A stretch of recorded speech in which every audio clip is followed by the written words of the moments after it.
자, 우리 이번 시간에 여러분들, 우리 생명보험 약관의 주요 내용이라고 되어 있죠? 35페이지입니다.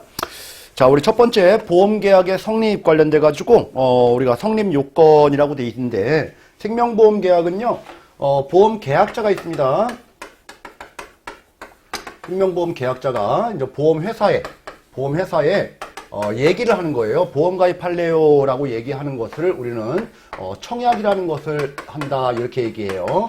청약. 자, 그러면 보험회사는 보험계약 관계자 중에서 우리가 피보험자의 상태가 괜찮은지를 조사를 하겠죠. 동질의 위험 집단이 모여야 되니까. 그쵸? 그래서 계약 심사를 하는 것을 해요. 뒤쪽에서 우리가 공부하게 될 언더라이팅, 책 읽을 때 우리가 밑줄 치죠? 꼼꼼하게 체크하면서 심사한다라는 겁니다. 자, 그래서 괜찮다라고 하면은 받아주는 거예요. 그러면은 보험회사는 보험계약을 승낙하는 거예요. 승낙. 자, 요렇게 되면은 보험계약이 성립되는 거예요. 자, 그래서 보험계약의 성립은 보험계약자의 청약과 보험회사의 승낙으로 이루어진다. 이렇게 얘기를 하는 겁니다. 혹시 여러분들 피보험자의 청약과 이거 아니에요. 계약자의 청약이에요. 그리고 보험회사의 승낙. 그리고 혹시라도 여러분들 보험회사의 청약과 계약자의 승낙으로 이루어진다 그러면 반대로 설명하는 거니까 잘못된 말이 되겠죠. 그래서 이런 내용들을 함께 꼭 좀 체크를 해 두시기 바라고요.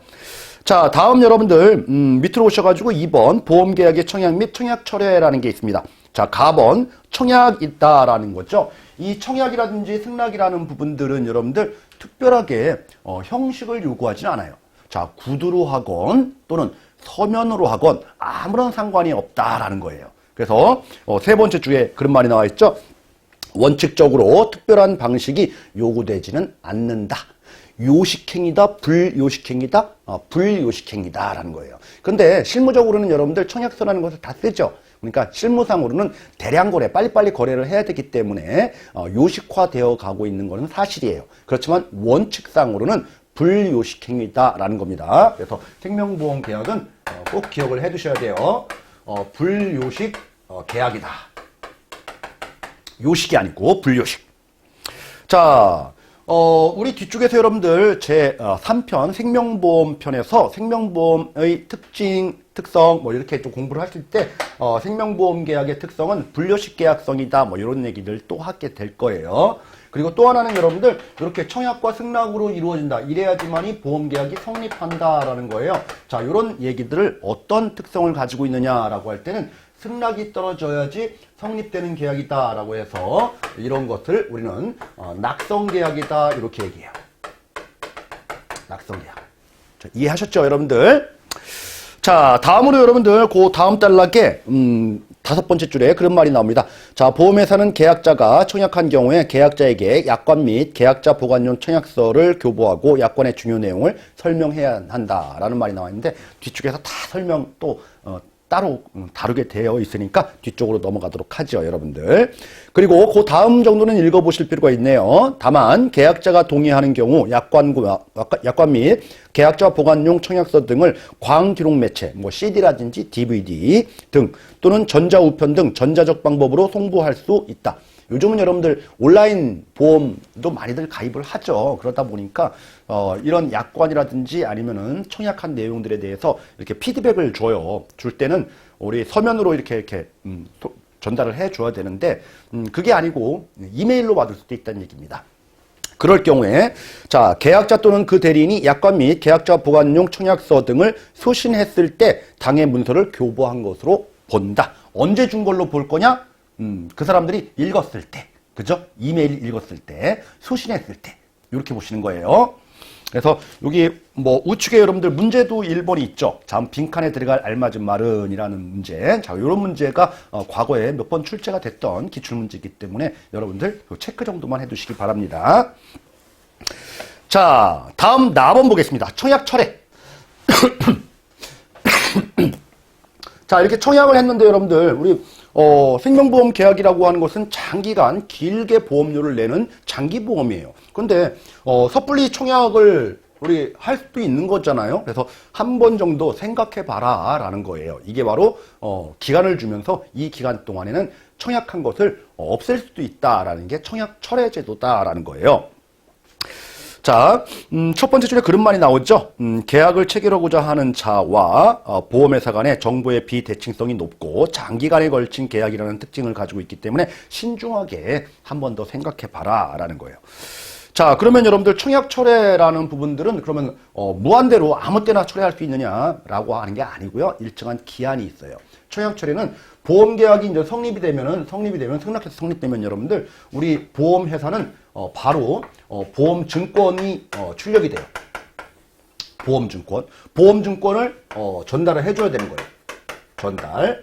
자, 전달을 하면은 이 보험계약자가 보험증권을 수령하겠죠. 수령. 자, 이렇게 이제 시스템이 이제 운영이 되는데, 자, 언제까지 그러면 청약 철회를 할 수 있느냐라는 거예요. 자, 원칙상으로는 보험증권 수령일로부터 15일 이내에 청약 철회를 할 수가 있는 거예요. 청약 철회는 이게 원칙이에요. 그런데 단 예외가 있어요. 단 예외. 자, 예외는 뭐냐면은 이 청약일로부터 30일이 지나면은 청약 철회가 안 돼요. 그러니까 한도가 있다는 얘기죠. 그러니까 여러분들 청약일은 요때죠. 청약할 때. 보험증권 수령할 때는 요 시기가 다를 수도 있잖아요. 이해했죠, 여러분들? 그러니까 청약 철회는 청약일로부터 30일까지는 청약 철회가 되는 거예요. 단 그때 수령을 했다라고 하면은 15일로 끝나는 거예요. 이 둘 중, 그러니까 청약일로부터 30일, 보험증권 수령일로부터 15일, 이 둘 중 빠른 기간 이내에 청약 철회가 가능하다라는 겁니다. 자, 이렇게 좀 정리를 해두시면 되는 거고요. 자, 그리고 청약 철회가 안 되는 계약이 있어요.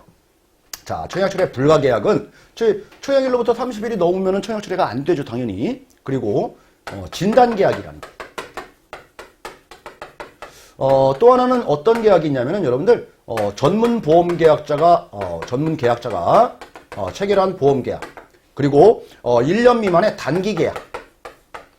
자, 우리 진단을 받고 청약을 했는데 진단을 받고 청약 처리하겠다라고 하면 여러분들 보험회사 입장에서 보면은 진단이라는 진단 그 비용이 들죠. 뭐 의사라든지 아니면은 누군가가 나가서 방문 진단도 할 수가 있는 거고 각종 경비들이 드는데도 불구하고 이렇게 진단 다 받아놓고 나는 청약한 거 처리할래요라고 하면은 이건 도 이상 안 맞는 거예요. 그래서 진단 계약은 청약 처리가 인정되지 않아요. 또 하나는 전문 보험 계약자예요. 대표적으로 여러분들 국가라든지 5인 이상의 단체, 회사 뭐 이런 데죠. 회사 같은 데에서 우리가 보험계약, 회사 명의로 보험계약을 체결한다라고 하면은 이것저것 다 꼼꼼하게 견줘보고선 보험계약을 청약했을 거예요. 즉 뭐예요? 보험계약에 대한 그 내용, 보험계약의 내용에 대해서도 다 알고 있다는 얘기예요. 그리고 이 회사라는 전문 보험계약자는 여러분들 그 조직면에서 일정 규모 이상인 계약자인 거예요. 전문 보험계약자는. 그죠? 그래서 일정 규모가 있는 그런 회사에서 내용도 다 알고 있고 규모도 큰 회사가 보험계약 체결했는데 이거를 섣불리 청약을 했다? 그건 인정하지 않겠다. 너네들은 청약 철회할 수 없다라는 거예요. 이게 전문 보험계약자예요. 그리고 여러분들 1년 미만의 단기 계약. 그렇죠? 단기다 보니까 청약 철회가 인정이 안 되는 거죠. 그래서 청약 철회가 인정되지 않는 계약 3가지가 있다라는 겁니다. 자, 그래서 맨 밑에 하단에 여러분들 박스가 나와 있는데 청약 철회 가능 기간 해가지고 첫 번째 보험증권을 받은 날로부터 15일 이내 단 청약일로부터 30일을 초과하는 경우에는 청약 철회가 불가하다 이렇게 되어 있고요. 두 번째 점 보니까 진단계약, 전문 보험계약자가 체결한 계약 그리고 보험기간이 1년 미만인 계약은 청약 철회가 불가하다. 뭐 이런 것들도 시험 문제 자주 나오는 거니까 꼭 기억을 해두시기 바라고요.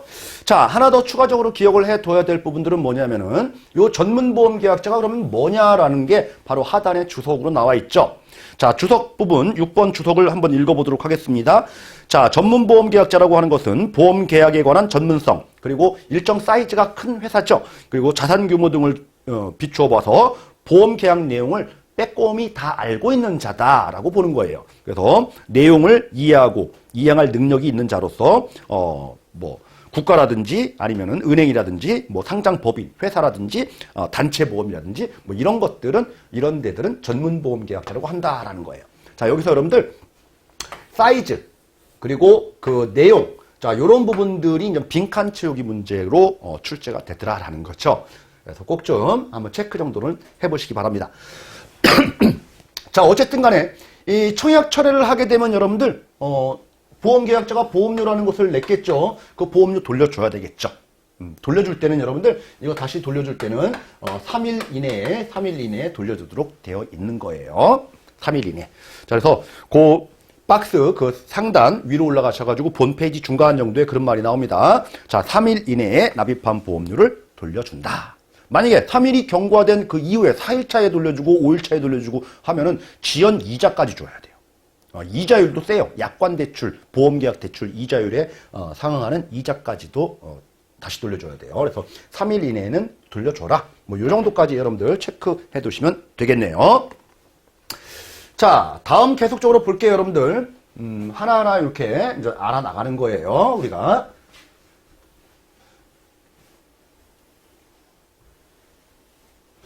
자, 3번에 청약의 승낙, 거절 및 효력이라는 말이 나옵니다. 자, 청약과 관련된 부분 계약자 입장에서 봤다라고 하면은 이제 보험회사 입장에서는 이거를 승낙을 하라라는 거죠. 그죠? 승낙할 때 무조건 승낙하는 건 아니죠. 왜요? 만약에 가입하는 그 피보험자 상태가 너무 안 좋아. 그러면은 여러분들 거절할 수도 있는 거잖아요. 이해했죠? 그래서 무조건 승낙해야 된다라고 하면 틀린 말이에요. 그렇죠? 거절할 수도 있는 겁니다. 승낙 또는 거절. 뒤쪽에서 우리가 언더라이팅 쪽에서도 또 공부를 하게 되겠지만은 이런 제도들이 있는 거예요. 자, 그러면은 언제까지 그러면은 승낙하고 거절을 해야 되느냐? 무한대로 또 기간을 두는 건 아니다라는 거죠. 청약일로부터 30일 이내에 승낙이라든지 거절이라는 의사표시를 하래요. 만약에 여러분들 진단계약이라고 하면은 진단일로부터 30일이에요. 30일 이내에 승낙할지 거절할지를 무진단계약이라고 하면 청약일로부터 30일. 자, 진단계약이라고 하면은 그쵸? 진단일로부터 30일 이내에는 청약 승낙 거절이라는 의사표시를 해야 된다. 자, 그런데 만약에 이럼에도 불구하고 의사표시를 하지 않았다. 이러면 어떻게 될 거냐라는 거예요. 이 기간 내에. 그러면은 승낙한 것으로 간주해요. 그걸 가지고 우리는 의제 승낙 이렇게 얘기해요. 우리 교재에는 이런 용어는 없지만 승낙한 걸로 어떻게 한다고요? 간주한다고요. 그렇죠? 계약자한테 유리하게 해석을 해주는 거예요. 자, 만약에 거절을 하게 되면 어떻게 할까요, 여러분들? 거절하게 되면은 너 안 받아줄래 이거죠? 그러면 이 보험료 낸 거 어떻게 해야 되죠? 돌려줘야 되겠죠. 자, 다음 나번 보겠습니다. 보험계약의 효력. 자, 이렇게 해서 보험계약이 이제 성립이 되는 건데 여러분들 그 효력과 관련된 거예요. 지금은 성립과 관련된 부분을 봤습니다, 여러분들. 성립. 자, 성립하고 효력하고는 조금 개념이 좀 달라요. 자, 승낙하면은 이렇게 성립을 하는 건데 그럼 보험계약은 언제부터 효력이 발생하느냐라는 거예요. 자, 우리 보험계약자는 뭐를 냈죠? 보험료라는 것을 냈죠. 그리고 사고가 발생을 하게 되면은 보험회사는 뭐를 줘야 되죠? 보험금을 줘야 되는 거죠. 그렇죠?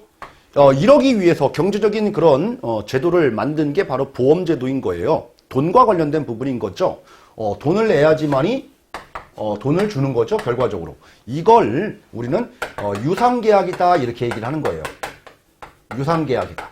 그리고 여러분들 보험계약자는 반드시 돈을 내야 되는 거죠. 그리고 보험회사는 사고가 터지면 반드시 보험금을 줘야 되는 거죠. 양쪽에 반드시 해야 된다는 의무가 있는 거예요. 양쪽에 다 의무가 있죠. 한쪽에만 의무가 있는 게 아니고. 자, 이런 것들을 우리는 쌍무계약이다 이렇게 얘기하는 거예요. 양쪽에 다 의무가 있다. 유상이면서 쌍무계약이다. 이해했죠, 여러분들? 자, 그러면은 자, 보험계약자가 보험료를 납부했네요. 그리고 받았어요. 자, 그런데 만약에 보험회사가 이 승낙이라는 의사표시 30일 이내에 승낙을 해야 됨에도 불구하고 그 전에 벌써 보험료라는 것을 납부를 했다라고 하면은 승낙하기 전에 사망을 하면은 사망보험금이 지급해야 될까요? 말아야 될까요? 이런 부분에 문제가 발생을 하는 거죠. 그렇죠? 자, 어쨌든 간에 이거 승낙이라는 의사표시는 성립에 관련된 거고 돈과 관련된 부분들은 유상 쌍무계약과 관련된 부분이에요. 별개인 거예요, 이게. 그러다 보니까 1회차 보험료를 수령을 하게 되면은 승낙 여부를 떠나서 보험회사는 반드시 보험금을 지급해라라는 거예요. 이해했죠, 여러분들? 그래서 그런 말이 나옵니다. 5줄 지나서 또한 회사가 청약 시 제1의 보험료를 받고 청약을 승낙한 경우에는 제1의 보험료를 받은 때부터 보장을 한다. 그렇죠? 승낙 전이라고 해도 1회 보험료를 납부해서 받은 때부터 뭐가 시작된다고요? 보험금 지급 사유가 발생하면 보장이 시작된다고요. 그래서 이때부터 책임져라. 그래서 보장 개시일은 여러분들 우리가 청약한 때, 승낙한 때 이게 아니고요. 1회 보험료 받은 때부터예요. 그래서 참 재미난 부분이 여기에 있는 거죠. 그래서 실무적으로는 여러분들 보험회사가 승낙 전에는 보험료를 안 받아요. 그래서 이론적으로 이 두 개를 반드시 좀 구분을 하자라는 거예요. 자, 그러면은 우리 케이스별로 한번 알아보도록 한번 해볼게요. 예를 들어서 딱 두 가지만 보시면 돼요, 여러분들. 9월 2일 날 청약했다. 그리고 9월 3일 날 우리 1회차 보험료를 납부했다. 그리고 9월 5일 날 보험회사는 승낙했다. 자, 이런 계약은 여러분들 진단이라는 말이 없죠. 그러니까 이제 무진단 계약이에요. 자, 무진단 계약에서 이렇게 지금 과정이 진행됐다. 그랬을 경우에 보험회사가 책임지기 시작하는 시기는 언제부터인가 라고 했을 때는 1회 보험료 납부한 때부터다. 요때부터 보장이 개시된다라는 거예요. 자, 이해했죠, 여러분들? 승낙한 때가 아니다. 자, 우리 두 번째 케이스를 한번 볼게요, 여러분들. 만약에 진단계약이라고 한번 가정해 볼게요. 진단계약이다. 그러면은 9월 4일 날 진단을 받았다 라고 하면은 언제부터 보장이 개시될까요? 자, 진단계약은 여러분들 우리 1회 보험료 납부라는 요건과 진단이라는 요건을 다 받아야지만이 이 보험계약자의 의무를 다 이행한 거예요. 이해하셨죠? 자, 그러니까 이 두 가지의 요건을 모두 충족을 하라는 얘기죠. 이때부터 보장이 개시된다. 그러니까 9월 3일부터가 아니고 9월 4일부터가 되겠죠, 여러분들. 이해했나요? 그래서 9월 4일부터 진단을 받은 때부터 보장이 개시된다. 자, 이게 진단계약과 무진단계약의 차이예요. 그래서 만약에 시험 문제가 이렇게 케이스 문제로 시험 문제 나온다는 얘기죠. 진단계약이냐 무진단계약이냐. 그래서 무진단계약은 쉽죠. 1회 보험료 그 날짜를 고르시면 되는 거고, 자, 진단계약이다라고 하면은 우리 1회 보험료 납부한 때하고 진단 받은 때하고 요 두 날짜가 다 충족되는 시점부터 바로 보장이 시작된다. 이렇게 좀 정리를 해두시기 바랍니다. 자, 이렇게 여러분들 좀 재미난 우리가 보험 얘기를 좀 알아보고 있는 거예요. 자, 그래서 우리 4번 우리 그림들 쭉 나와 있는데 이런 부분들은 여러분들 다 안 보셔도 돼요. 자, 우리 4번 승낙전 보험사고 및 보험계약의 무효라고 해서 가번 승낙전 보험사고 뭐예요? 청약을 했고요. 자, 1회차 보험료를 수령을 했고요. 그리고 이때 이제 승낙이라는 것을 해야지만이 보험계약이 성립이 되는데 자, 어쨌든 승낙 전 보험사고라고 하지만 보험계약자의 청약과 1회 보험료 수령을 했다라고 하면 이때부터 뭐라고요? 보장이 개시된다고요. 그러니까 뭐예요? 승낙 전 보험사고라고 해도 여러분들 그렇죠? 약관이 정하는 바에 따라서 보장이 개시된다. 이렇게 얘기를 하라는 얘기입니다. 자, 페이지 넘기시겠습니다. 자, 4번 우리 보험계약의 무효라는 말이 나옵니다. 무효. 자, 우리 무효라는 말, 뭐 취소라는 말, 뭐 이런 얘기들 많이 하죠, 여러분들. 자, 무효와 취소의 차이점은 뭐냐면은 이 무효는 애초부터 없는 거예요. 근데 취소는요, 우리가 애초로 돌아가서 없애는 게 취소예요. 그러니까 무효는 없앨 필요가 없어요. 아예 없는 거니까. 이해하셨죠? 그래서 무효와 취소는 차이가 있다라는 거예요. 그래서 무효는 절대적으로 그냥 없애는 거고 취소라고 하는 것은 취소를 해야지만이 없어지는 거예요. 취소 안 하면요, 그대로 유효한 거예요. 그래서 취소와 무효는 좀 차이가 있다. 자, 그러면 첫 번째 줄에 보험계약의 무효는 법률상 보험계약의 성립한 때부터 그 효력이 발생하지 않는 거다. 애초부터 없는 거다. 이게 바로 무효다라는 거예요.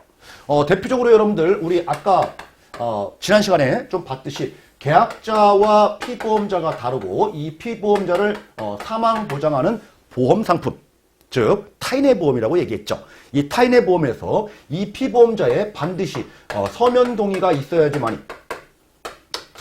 있어야지만이 보험계약은 성립하는 거다. 그쵸?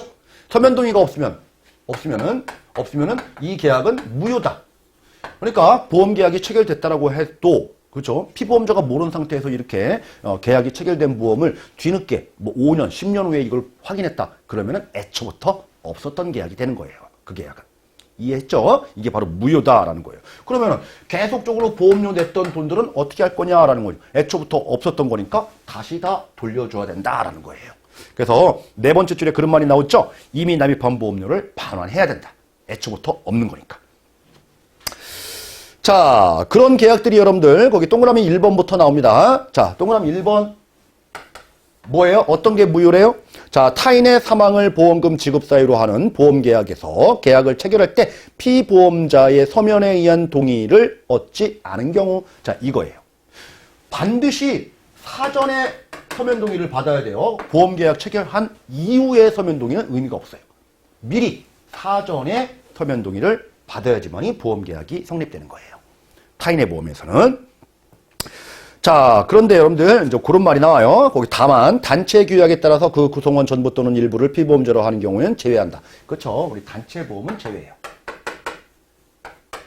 직장 다니시는 분들 여러분들 회사에서 보험들을 들어주죠. 들어줄 때 우리 회사원들이 다 이렇게 사인하지는 않아요. 회사에서 일괄적으로 처리하는 거예요. 그래서 단체 보험은 예외다. 요 정도만 좀 체크를 해두시면 되고 중요한 것은 아니니까요. 자, 두 번째 보도록 하겠습니다. 동그라미 2번. 자, 만 15세 미만자, 심신상실자 또는 심신박약자를 피보험자로 하여 사망을 보험금 지급 사유로 하는 계약의 경우.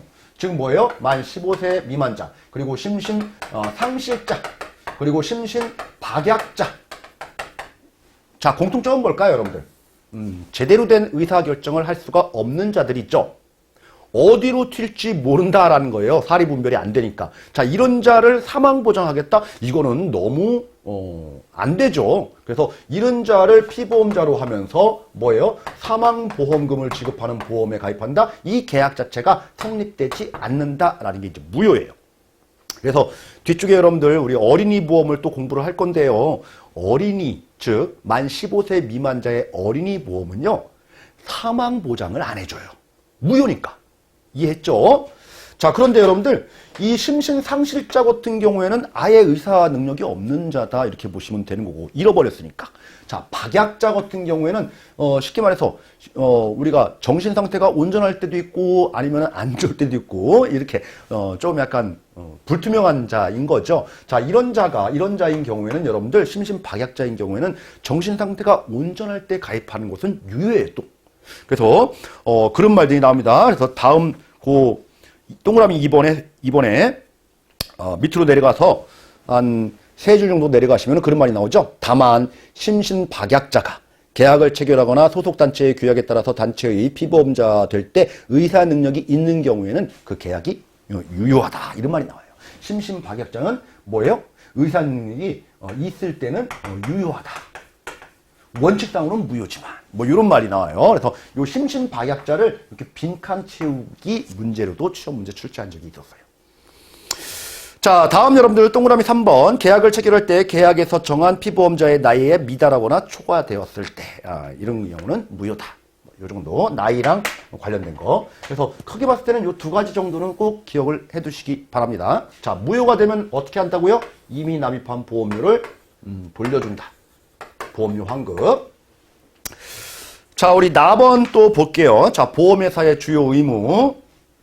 자, 첫 번째, 자, 약관의 교부 및 설명이라고 되어 있습니다. 자, 요거 뒤쪽에서 여러분들, 우리가 보험 설계사의, 우리 책임 관련돼서 3대 기본 지키기라는 것을 또 공부를 하시게 될 거예요. 뭐냐면은, 우리, 보험이라는 것은 모든 금융상품이 다 똑같아요. 무형의 상품인 거죠. 잘 모르니까 그 내용을 우리 충분하게 설명을 해줘야 돼요. 설명 의무라는 게 있어요. 그리고 이 설명 내용이 담겨져 있는 곳이 약관인 거죠. 그리고 보험 계약자가 청약 서류라는 게 있죠. 그래서 약관하고 그 서류들을 전달을 해줘야 돼요. 그리고 또 하나는 여러분들 반드시 이제 자필 서명으로 서명을 해야 되는 거죠. 그래서 첫 번째는 약관 전달 및 중요 내용 설명 의무. 자, 두 번째는 청약서 사본, 부본이라고도 얘기해요. 청약서 보면 두 개로 구성이 돼요. 하나는 회사의 우리 제출용, 그리고 하나는 계약자 보관용. 그죠? 계약자 보관용을 주란 얘기입니다. 그리고 세 번째는 여러분들 자필 서명. 이게 이제 3대 기본 지키기라고 하는 거다라는 거예요. 이렇게 보험회사의 의무가 첫 번째 약관의 교부 및 설명 의무가 있다라는 거죠. 자, 그래서 가번 보니까 보험 약관 교부 설명 의무라고 해서 모든 내용 다 설명하기에는 너무 한계가 있으니까 중요한 내용, 뭐 전부를 설명한다 그러면 틀려요. 그죠? 중요한 내용에 대해서 설명하는데, 자, 두 번째 줄에 보험료라든지 보장 범위, 그리고 보험금 어떤 경우에는 안 나갑니다라고 해서 지급 제한 사유, 뭐 이런 것들, 그래서 계약 당사자의 권리 의무와 밀접한 관련이 있는 것들은 설명을 해야 된다라는 거예요. 자, 다음 여러분들 나번 보겠습니다. 약관을 교부하고 설명을 해야 되는데 이거 위반하게 되면 어떻게 할 거냐라는 거예요. 뒤쪽에서 또 공부하겠지만 이 3대 기본 지키기 위반 시 위반하게 되면 우리 보험 계약자는 여러분들 보험 계약이 성립한 날로부터 3개월 이내에 이 보험 계약을 취소할 수 있어요. 무효가 아니죠. 취소. 무효는 애초부터 없는 거지만 취소는요 유효한 거예요. 그렇지만은 이 사실을 알았다라고 하면 취소할 수 있다는 얘기죠. 3개월 이내. 이해했죠, 여러분들? 그래서 3대 기본 지키기는 3개월 이내, 6개월 그러면 틀리다. 뭐 이 정도 좀 보시면 될 거예요. 누가 잘못한 거예요? 위반했으니까. 보험회사 또는 보험 설계사분들이 잘못한 거예요. 그쵸? 잘못했으니까 우리가 취소되면은 어떻게 해요? 보험료 환급해 줘야 되겠죠? 보험료 환급 돌려준다. 보험료만 돌려줄까요? 이자까지 나올까요? 그렇죠. 여기에 이자까지 얹혀가지고 보험료하고 이자. 그 이자율도 센 이자예요. 누가 잘못한 거예요? 회사가 잘못한 거니까. 그렇죠? 그래서 약관대출 이자율에 상응하는 그 이자까지 돌려주게 되어 있는 거예요. 자, 이게 바로 3대 기본 지키기와 관련된 부분들을 간략하게 알아봤고요. 자, 다음 보험금 지급 의무라는 게 있습니다. 자, 우리가 보험사고가 발생하면 여러분들 나중에 보험회사는 당연히 보험금을 줘야 되겠죠. 자, 보험금에 우리가 지급사유 해가지고 거기 박스에 보니까 중도보험금, 만기보험금, 사망보험금 이렇게 돼 있죠. 자, 예를 들어가지고 뭐 이렇게 보험기간이 쭉 종신이 있다라고 하면은 70세가 됐을 때 일정 100만 원 줄게요. 80세가 돼서 살아계시면은 100만 원 줄게요. 그러면 중간중간에 주는 거예요. 자, 그런 보험금을 중도보험금 이렇게 얘기를 하는 거고요. 만약에 사망하면 줄게요. 그럼 무슨 보험금일까요? 사망보험금 이렇게 얘기하면 되겠죠. 그런데 또 이런 종신보험도 있지만 일정 기간 뭐 90세 만기 해가지고 만기 딱 정해놓은 보험도 있죠. 그래서 만기 때 줄게요. 그러면 무슨 보험금일까요? 만기보험금 뭐 이렇게 얘기하면 될 겁니다. 자, 이해하셨죠, 여러분들? 그래서 거기 표에 나와 있는 중도보험금, 만기보험금, 사망보험금 뭐 이런 것들 개념 정도만 알자라는 거고요. 자, 밑으로 오셔가지고 여러분들 사망 추정 인정제도라는 게 나옵니다. 자, 사망했을 때 사망보험금이 나오는데요. 이 사망의 종류는 크게 세 가지로 이제 분류를 하는 거예요. 첫 번째는 여러분들 우리는 자연사 이렇게 얘기를 하는 거죠. 이거는 뭐냐면 시체, 그렇죠? 시신을 확인할 수 있는 거. 이게 바로 자연사예요. 그래서 질병으로 돌아가셨다, 병원에서 돌아가셨다, 뭐 차사고로 돌아가셨다. 그래도 우리 시신을 확인할 수가 있잖아요. 이걸 다 자연적으로 돌아가셨다. 그죠? 뭐 수명이 다 돼서 돌아가신 게 자연사라고들 흔히 말하지만은 어쨌든 간에 사고로 돌아가셔도 자연사에 해당되는 거예요. 자, 그거에 비해서 여러분들 시신을 확인할 수 없는 경우가 있어요. 실종이죠. 그러면 실종되면은 일반적인 실종은 여러분들 우리가 생사불명 어디 있는지 모른다 그 기간이 5년이 넘으면은 가정법원에 실종 선고를 청구해요. 그러면은 가정법원에서 다 조사한 다음에 실종 선고 판결을 내리죠. 그래서 5년이 일반 실종은 5년이 지나면은 실종 선고와 관련된 우리가 선고를 받을 수가 있다. 자, 특별실종과 관련된 부분들은 1년이에요. 1년 같은 경우에는 우리가 특별실종으로 선고를 받을 수가 있어요. 뭐 전쟁이 끝났는데 안 돌아온다. 시신을 확인을 못했다. 뭐 이런 경우는 짧게 1년으로 보고 있다라는 거죠. 자, 이렇게 되면 선고가 떨어지면 사망한 것으로 간주합니다. 그쵸? 자, 또 하나는 여러분들 무슨 뭐 삼풍백화점 예전에 백화점이 무너졌다 무슨 뭐 안 좋은 사건이지만 여러분 세월호가 침몰됐다 비행기가 뭐 추락했다라고 해서 시신을 수습하면 상관없겠지만 시신을 수습하지 못하는 경우도 존재하잖아요. 자, 이런 것들을 우리는 인정사망 이렇게 얘기해요. 인정사망. 인정사망은 여러분들 우리 국가기관에서 우리 가족관계 등록부에 사망한 걸로 이렇게 인정해가지고 기재해 주는 거예요. 그래서 인정사망은 사망한 것으로 추정하는 거예요. 나중에 돌아오면은 다시 번복되는 거죠.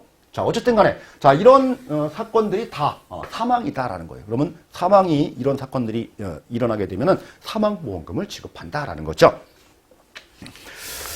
자, 다음 또 보죠, 여러분들. 우리가 좀 기억을 해줘야 될 부분들은 요거 5년이라든지 뭐 1년 그리고 실종 선고와 관련돼서는 어떤 보험금이 나가느냐, 그렇죠? 사망보험금이 나간다. 뭐 요 정도는 좀 알고 계셔야 돼요. 자, 약관에 장애 분류표상 장애 등의 정의라고 되어 있는데, 뭐 장애라고 하는 것은 여러분들 신체상의 장애뿐만 아니라 정신적 장애까지 다 포함하는 거예요. 자, 그리고 영구적이다라는 거죠. 영구적으로 이게 아무리 치료를 다 했어도 도저히 회복이 안 된다. 이게 바로 장애인 거죠. 근데 영구적이라는 판단은 여러분들 우리 내가 하는 거예요? 아니면 보험회사가 하는 거예요? 아니죠. 의학적으로 병원에서 이렇게 진단을 내려줘야 되는 거죠. 그래서 의학적으로 인정되는 경우가 영구적이다 이렇게 얘기를 하는 겁니다. 자, 그래서 영구적이라는 단어에 여러분들 포커스를 좀 두셔가지고 기억을 좀 해두시기 바라고요. 자, 이래서 이제 보험금을 청구하면 여러분들 청구 서류가 있겠죠. 그래서 보험금 청구합니다라고 해서 신청서를 낼 거예요. 그래서 그게 바로 청구서가 되는 거고, 자, 누가 청구한다라고 해가지고 신분증도 내야 되겠죠. 그리고 어떤 보험금이냐, 뭐 실손보험은 여러분들 영수증 같은 거 첨부해야 되는 거고, 사망은요. 그 사망 진단서라는 부분들도 제출을 해야 되겠죠. 이게 바로 사고증명서다라는 거예요. 사고증명서. 자, 그럼 사고증명서는 여러분들 만약에 국내에서 일어났다라고 하면 국내 기관이 발급해 줄 거예요. 국내 병원이라든지 뭐 행정기관이라든지. 그런데 만약에 해외에서 그런 일들이 발생했다 그러면 국내건 국외건 해외건 다 발급 신청해서 받아오면 되는 거죠. 그래서 국내만 인정한다 그러면 틀려요. 국외에서의 병원 진단서도 다 인정합니다, 여러분들. 자, 그래 맨 밑에 주석사항에 나와 있죠, 여러분들. 주석 보니까 국외의 의료관련법에서 정한 의료기관에서 발급한 것이어야 한다. 즉 국외 것도 인정한다라는 거. 자, 이렇게 우리 보험금 청구할 때는 청구서, 사고증명서, 신분증만 있으면 되는 거지. 예를 들어서 약관 또는 보험증권을 제출해야 된다. 그건 아니죠, 여러분들. 신분증이 있으면은 그 계약자의 그 이력, 그쵸? 정보가 다 있잖아요. 그러면 보험사가 그 정보가 들어오면은 이 계약 내용이 쫙 조회가 되니까 어떤 계약에서 보험금이 얼마 나가야 되겠다. 다 알고 있는 겁니다. 그래서 보험증권을 제출해라. 그건 아니에요. 자, 뭐 요 정도 좀 정리를 해 두시면 되는 거고요. 자, 우리 다음 또 쭉 가셔가지고 다음 페이지 이제 표가 또 하나 나옵니다. 그러면은 보험점 청구가 들어오면은 언제까지 보험금을 줄 거냐라는 거죠. 접수되면 여러분들 3일 이내에 3영업일 이내에 무조건 주도록 돼 있어요. 이게 원칙이에요. 근데 추가적인 조사가 필요하다라고 하면은 더 연장돼서 10영업일 이내에는 다 줘야 돼요. 근데 10영업일 이내에 못 줄 것 같이 더 기간이 조사가 오래 걸릴 것 같아요 라고 하면은 아무리 늦어도 30영업일 이내에는 다 지급이 돼야 돼요. 그게 기본적인 원칙이에요. 자, 그런데 이 기간에 구속받지 않는 게 있어요. 예를 들어서 소송이라든지 아니면 분쟁 조정이라든지 아니면은 조사와 관련된 수사기관의 조사, 그렇죠? 뭐 이런 과정들은 여러분들 1, 2개월 내에 끝나지 않을 건들이 많죠. 그래서 확정되지 않는 미확정되는 이런 절차들이 진행된다라고 하면은 30일 오버될 수도 있는 거예요. 이해하셨죠? 그래서 시험 문제가 소송 또는 분쟁 조정이 있다. 이런 경우에는 30일 이내에 보험금이 지급돼야 된다. 그럼 틀린 말입니다. 이런 것들은. 그래서 원칙은 그렇지만은 원칙에 적용되지 않는 케이스들도 있다라는 거 꼭 좀 기억을 해두시기 바랍니다. 자, 이제 이번 시간에 좀 마지막으로 좀 다뤄야 될 부분들이 뭐냐면은 보험금을 지급하지 않는 사유 이렇게 되어 있어요. 자, 우리 사망보험금 가지고 한번 얘기해 볼게요. 계약자가 있습니다. 자, 다음에 우리가 피보험자가 있어요. 다음 수익자가 있어요. 자, 우리 계약관계자에서 설명드렸듯이 다수일 수도 있는 거죠. 자, 그러면은 만약에 이 피보험자가 본인 스스로가 자살했다라고 한번 가정해 볼게요. 이런 경우도 있지만, 자, 계약자가 피보험자를 살해했다 이런 경우도 존재하죠. 그리고 수익자가 피보험자를 살해했다 이런 경우도 존재할 거예요. 그러면 죽은 거잖아요. 어쨌든 간에 이렇게 3자 관계에서 여러분들 요 내부에서 사건이 발생해서 사망을 하면은 보험금 지급이 안 되는 게 원칙이다라는 겁니다. 이해하셨죠? 이거는 고의적인 거잖아요. 보험 사기예요, 이거는. 자, 그런데 이 자살이라고 해도 여러분들 만약에 심신미약 상태에서, 그죠? 제정신이 아닌 상태에서 만약에 자살했다라고 하면은 이거는 재해로 봐요. 그래서 재해 사망보험금이 지급되는 거예요. 재해, 정상이 아닌 상태에서. 자, 그리고 또 하나는 뭐냐면은 2년이 넘은 후에 자살했다라고 하면은 이거는 그냥 줘요. 일반 사망보험금 줍니다. 이거는 재해 사망보험금 이렇게 지급이 돼요. 우리나라가 이거 2년 이후에 자살하는 부분에 대해서 이렇게 인정한다라는 것들도 향후 이제 제도가 바뀌면은 이런 것들도 안 줄 수도 있어요, 여러분들. 근데 뭐 어쨌든 간에 뭐 2년 이후에 자살하는 부분들은 뭐 통제할 수 있는 영역이 아니다. 이렇게 본 거죠. 자, 어쨌든 간에 뭐 이렇게 정리를 좀 해두시면 되는 거고. 자, 계약자가 피보험자를 살해하는 경우에는 이런 경우에는 우리가 사망보험을 지급이 안 돼요. 원칙이에요. 이거. 예외가 없습니다. 예외가 없고요. 자, 다음으로 여러분들 우리 수익자가 피보험자를 살해한 경우죠. 이것도 사망보험 안 줘요. 다만 이 수익자가 예를 들어서 A와 B와 C 3명이었었다. 그런데 살해한 자를 보니까 A가 살해했다라는 거죠. A가 살해. 그러면 나머지 B와 C는 어떻게 되느냐라는 겁니다. B와 C는. 그렇죠? B와 C는 아무런 잘못이 없잖아요. 그러면 B와 C는 사망보험금을 수령합니다. 지급을 해줘요. 예를 들어서 보죠. 자, 우리 사망보험 계약에서 1억짜리 사망보험 계약을 체결했는데, 자, A는 30% 수익자, B만 놓을게요. 자, B는 70% 보험 수익자, 이렇게 지정했어요. 그러면 A가 피보험자를 살해했습니다. 이럴 경우에는, 자, B가 수령하는 사망보험금은 얼마냐? 얼마죠? 7천만 원. 자기에 해당되는 목은 수령합니다. 이건 A만 안 주는 거예요. 죽인 자만. 이해하셨나요, 뭔지? 자, 요런 부분들을 거기 나번에, 자, 보험 수익자가 고의로 피보험자를 해친 경우라고 해가지고 나와 있고요. 자, 오른쪽 여러분들 문제 2번을 잠깐 보시게 되면은 다음 표 사례에서 보험 수익자 을이 받을 수 있는 보험금 해가지고 피보험자는 김생명, 자, 보험 수익자는 자, 갑이 30%, 을이 70%, 사망보험금은 자, 1억짜리. 그쵸? 갑이 30%, 을이 70%. 그러니까 갑 3천만 원은 갑은 안 주지만 을 7천만 원은 준다라는 거예요. 자, 요런 문제가 시험 문제로 출제를 하더라는 얘기죠. 자, 그래서 자, 요런 부분까지 여러분들 보험금 지급과 연결해가지고 정리를 잘 해두셔야 되겠네요. 자, 우리 이번 시간에는 보험회사의 의무를 알아봤다고 하면은 잠깐 쉬었다가 다음 시간부터는 우리 보험 계약자, 그렇죠? 가입하는 자의 의무와 관련된 부분들을 또 알아보도록 하겠습니다. 이번 시간 여기까지 정리하도록 하겠습니다.